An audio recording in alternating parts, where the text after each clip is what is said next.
Peux-tu demander au cher si en fin de cours, il peut donner un conseil à ceux qui sont dépendants du hashish? Donc, cher, est-ce que vous pouvez faire un conseil, donner un conseil pour ceux qui sont dépendants du hashish? Barakallahu fik, ya cher. Du cannabis, voilà, du cannabis, du hashish, de toutes ces choses, toutes ces impuretés, a'oudhu billah. Tfadal, ya cher.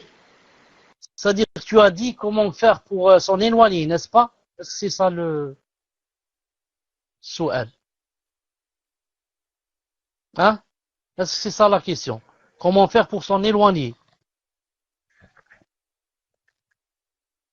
Non, des conseils pour arrêter. Deux ou trois conseils, bi'idhnillahi subhanahu wa ta'ala. Le premier, mettre dans le cœur que ce que je fais est un grand péché. Et que s'il y avait déjà la peine légale et on appliquait, ça fait longtemps que je serais mort. Donc si je vis maintenant, c'est que il y a une rahma d'Allah Ta'ala que je suis encore vivant, si on va voir le côté universel. Le qadr, le kawni. On va voir universel. La deuxième des choses, mettre dans le cœur qu'à chaque fois que je prends du cannabis ou quelque chose comme ça, donc j'attire la colère d'Allah subhanahu wa ta'ala et que d'un instant à l'autre, il peut m'arriver quelque chose de grave. Car Allah subhanahu wa ta'ala, yumhilu wa la yuhmilu. Il te laisse, mais ça ne veut pas dire que tu dises, il m'a laissé donc il va rien me faire et il m'a pardonné. Attention, les choses sont en train de s'accumuler et tu ne sais quoi, il peut t'arriver d'un instant à l'autre un malheur qui va te laisser hayran des années, ou alors que les médecins vont rester étonnés et ne pas savoir c'est quoi la solution. La deuxième des choses, demande à Allah Azza wa Jalla le puissant en faisant des doigts qu'il t'en éloigne. Si tu es sincère, Wallahi al-Azim qu'il va t'en éloigner. Non. Si tu es sincère, Wallahi al-Azim qu'il va t'en éloigner. Pourquoi? Car tu cherches quelque chose qui ravit Allah en t'éloignant. Donc Allah Ta'ala aime ceux qui cherchent son ravissement. Et il leur ouvre sa porte et ses portes. Et leur donne secours. Non. Donc, si vraiment tu vas t'en éloigner pour le visage d'Allah, pas pour les gens, ni pour ta santé, ni pour ton argent que tu es en train de dépenser dans le haram et dont tu vas être questionné yawm al-qiyamah.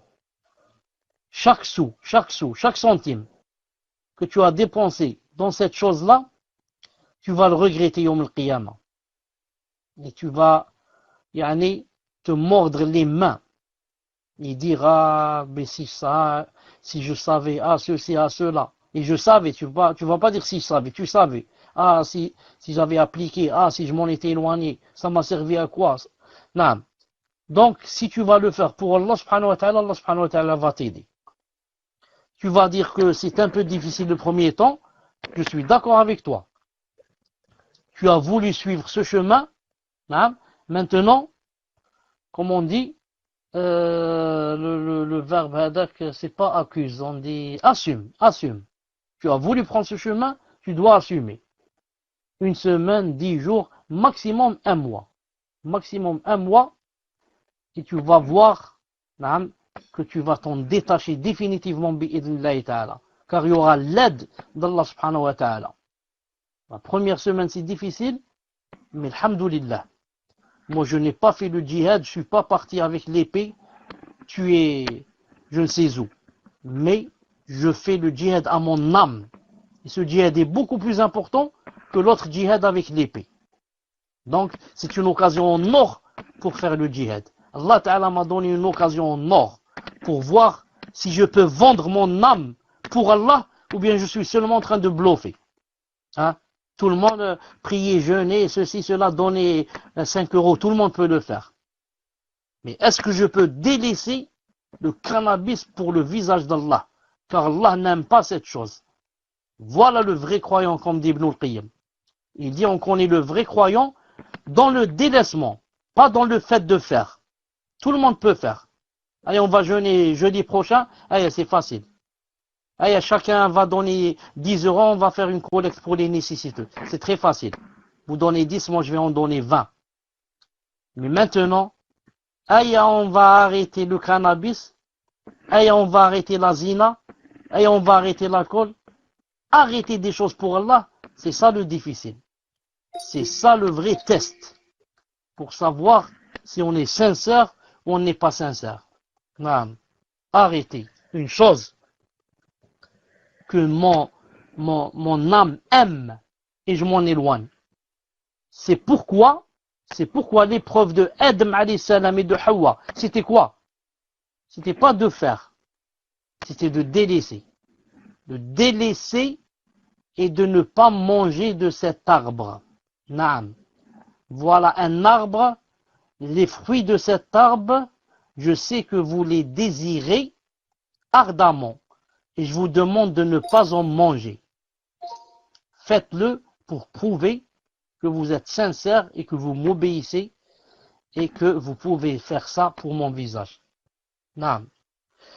Et la troisième des choses avec laquelle je termine, bi'idnillahi ta'ala, je dis à cette personne, et à tous ceux et celles qui sont touchés par ce fléau, que Allah Azza wa Jal vous aide et que Allah Azza wa Jal yaftah alaykum, que Allah Azza wa Jal vous donne la réussite, que Allah Azza wa Jal yusahhil lakum, je dis, aucun de vous ne peut délaisser cette chose s'il ne délaisse pas les compagnons qui font cette chose d'habitude avec lui. Il est impossible que tu t'arrêtes de fumer si tu restes toujours avec les fumeurs. Il est impossible que tu arrêtes la musique si tu marches toujours avec des gens qui entendent la musique. Il est impossible que tu arrêtes de fréquenter des filles si tu fréquentes toujours des garçons qui fréquentent des filles. Et comme ça, l'alcool, tout ce que tu veux. Si tu veux t'éloigner d'une chose, d'un fléau, il faut t'éloigner de la compagnie de ceux qui font ça. De ceux qui font ça. Moi, je veux arrêter la cigarette. Ensuite, j'invite chez moi mes amis qui fument. Déjà, dès qu'ils allument leur cigarette, il y a quelque chose qui me monte dans la tête. Et mon cœur, il commence à trembler. Et sans le vouloir, je dis, allez, donne-moi une cigarette, la prochaine fois, Inch'Allah Ta'ala, je vais arrêter. Mais si ces gens-là n'étaient pas venus, ces fumeurs-là, donc tu aurais, Inch'Allah Ta'ala, patienté. Tu serais peut-être au 10e jour ou le 15e jour dans le djihad pour quitter définitivement. Mais maintenant, les fumeurs sont venus, tu vas tenter, tu vas dire, allumez-moi une cigarette. Et demain, Inch'Allah Ta'ala, je vais commencer de nouveau pour m'arrêter. Et tu n'arrêteras jamais. Naam. Voilà, Inch'Allah Ta'ala. Allah Azza wa Jal a'lam, et qu'Allah Ta'ala vous aide et nous aide tous. Naam. Moi, je connais personnellement quelqu'un qui fumait 3 paquets de cigarettes par jour. 3. C'est pas 1, c'est pas 2, c'est 3. 3 paquets, c'est vraiment beaucoup. Mais quand il a décidé, bi'idnillahi ta'ala, maintenant c'est l'un des meilleurs, Inch'Allah ta'ala, musulmans. Pourquoi? Il a dit ici pour Allah subhanahu wa ta'ala. Ce n'est pas pour les gens ou là pour la santé ou là pour Allah ta'ala. Des gens des sahaba buvaient vraiment de l'alcool. Vraiment et constamment. Et quand le verset est descendu, ils ont tout versé dans la rue. Versé. Des jarres de vin. Ils ont tous déversé et ils ont arrêté, ils ont cessé. Pour le visage d'Allah subhanahu wa ta'ala. Quand quelqu'un connaît vraiment la valeur et estime Allah subhanahu wa ta'ala, son vrai estime, il peut faire pour lui des choses qui paraissent impossibles. Mais pour le visage d'Allah, il peut les faire bi'idnillahi ta'ala. Il y a un frère qui se pique Cheikh avec la drogue dure et il est devenu un frère salafi, Allahumma barak. Alhamdulillah, la drogue dure et la cocaïne et l'héroïne et je ne sais pas quoi, c'est pas une chose facile là. Ça marche pas seulement dans les veines, mais ça marche dans toutes les cellules de son cerveau. La cannabis, ça devient comme s'il fumait une cigarette simple, comparé à l'héroïne et je ne sais pas quoi. Naam. Et alhamdulillah, naam, ils ont pu délaisser tout cela pour le visage d'Allah subhanahu wa ta'ala. طيب